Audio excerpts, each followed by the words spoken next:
Je suis issu d'une famille d'agriculteurs, installés au Plan de Grâce depuis 1900. Nous sommes d'origine italienne, des deux côtés de la famille. Donc, ils sont venus ici pour faire du métayage, travailler les terres agricoles en agriculture florale, enfin plante à parfum. Mes grands-parents ont travaillé trois espèces de fleurs, la rose de mai, le jasmin et la tubéreuse. Le grand-père a décidé déjà à l'époque de faire une migration vers le maraîchage, pour gagner sa vie tout simplement.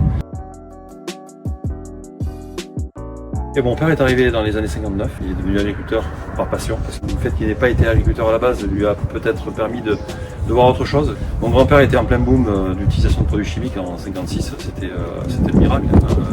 Les intrants, les produits de traitement, tout ça c'était extraordinaire, les désherbants, enfin tout ça, on était plein de bourre. Mon père a donc eu une problématique technique et une problématique personnelle avec ses produits. Donc il s'est dit mais qu'est-ce qu'on utilise? Il est allé un petit peu plus loin, il a rencontré les bonnes personnes à l'époque.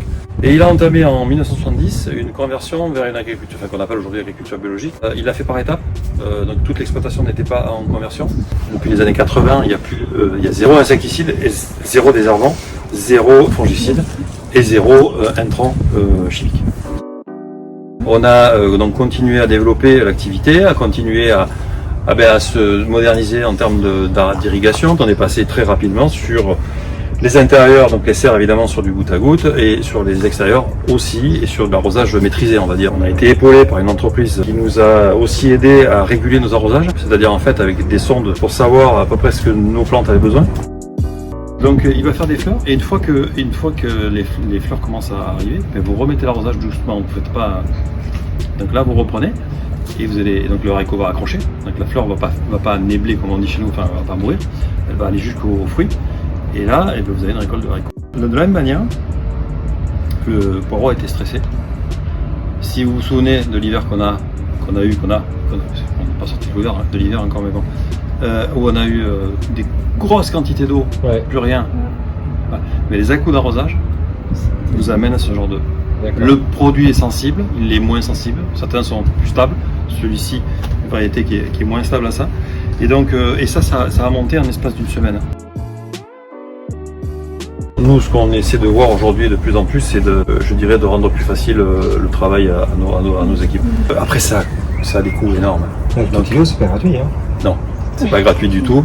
Cette machine nous a coûté plus de 35 000 balles. Mais si vous voulez, au départ, je regardais ça avec suspicion. Il y a quelques extangents qu'aujourd'hui, quand elle marche pas, voilà, ça crée un manque, et puis de se remettre à genoux pour planter. Déjà, le rendement est plus le même, hein, parce que là, vous y allez avec la fleur au fusil, hein, vous êtes content.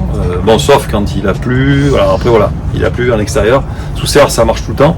À l'extérieur, il faut choisir le bon moment. C'est une machine qui ne travaille pas sous la pluie. Mais on a besoin aussi de bras, d'intelligence de matière grise aussi. Parce que l'agriculture, il ne faut pas croire que c'est que des gens qui n'ont pas pu faire autre chose. Le métier est carrément plus technique. Donc là, on est en train de voir si on ne va pas acquérir une petite bineuse, donc pour pouvoir faire un binage précis. Ils ont une espèce de RC trille qu'ils ont déjà mis en place pour la culture de jeunes pousses. Donc qu'ils ont beaucoup vendu en Bretagne, qui a l'air de marcher correctement. Nous, la RC tri, ça va pas, parce que, enfin, ça peut aller, mais on a un sol qui est beaucoup de cailloux, donc on embarque un caillou, on arrache tout. Je serais tenté de dire les deux, parce que honnêtement, pour maintenir la machine, il faut effectivement de la matière grise, il faut savoir interpréter aussi la documentation et pouvoir analyser et faire. Parce que je pense que si on perd totalement la notion de l'humain là-dedans, on va droit au mur, quoi. Et mon père est arrivé dans les années 59. Il a rencontré l'INRA, qui a mis en évidence ce qu'on appelle aujourd'hui la lutte biologique, mais qu'à l'époque on appelait la lutte intégrée. Donc ils ont mis en évidence qu'on pouvait utiliser des insectes prédateurs pour s'attaquer aux nuisibles, pour passer des produits de traitement. Et ils ont cherché des agriculteurs sur le département pour vulgariser cette solution, et ils sont arrivés chez Jean Federzoni. Donc voilà, ils ont trouvé un partenaire extraordinaire. Il a 15 ans de collaboration avec l'INRA, et qui a permis de mettre en évidence pas mal de choses. Et c'est donc l'INRA qui nous proposait à l'époque, qui me proposait à moi, puisque j'étais nouveau qui arrivait, de m'occuper plus spécialement des insectes prédateurs sur la partie donc élevage. Et nous avions un petit élevage de 100 mètres carrés que l'INRA nous avait aidé à construire, et on était autonome par rapport à la production de ces insectes prédateurs, donc Ancarcia formosa et Phytosebus. On s'est pris en charge, et c'est là que Nature 10 est née, notre structure de distribution. On se prend en charge sur la commercialisation de nos produits, c'est-à-dire que mon père, pendant des années, a travaillé avec des coûts de revient d'agriculture biologique vendus au prix du conventionnel. Il se trouve comme une évidence pour nous de se charger de notre commercialisation et de trouver notre propre réseau de commerce. Et on fait le choix rapide de ne pas continuer sur la production d'insectes prédateurs, mais plutôt de s'occuper de la distribution de produits alimentaires, ce qu'on sait plus ou moins faire. Aujourd'hui, l'ensemble de la population veut des produits locaux, mais là où ça s'arrête rapidement, c'est que la population n'est pas prête à être prise. Ouais, c'est cher. Ouais, parce que c'est cher, mais on est sur la côte de vie. Déjà, on a peu de main-d'œuvre, c'est fait à la main.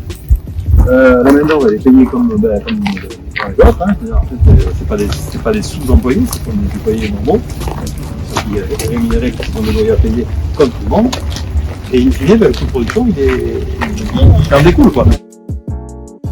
On a été adhérent aussi à Agribio, donc on a aussi des échanges avec interagriculteurs. Nous, on échange beaucoup par des échanges, je dirais, plutôt téléphoniques avec nos confrères sur différents territoires. On a la chance aussi de pouvoir commercer avec le territoire national, puisque de par notre métier de distributeur aujourd'hui, on achète et on revend de la marchandise sur tout le territoire.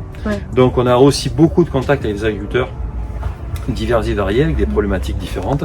Bon, après, on est aussi invité à certains forums, conférences ou autres donc, auxquels on participe. On va chaque année à Tech & Bio.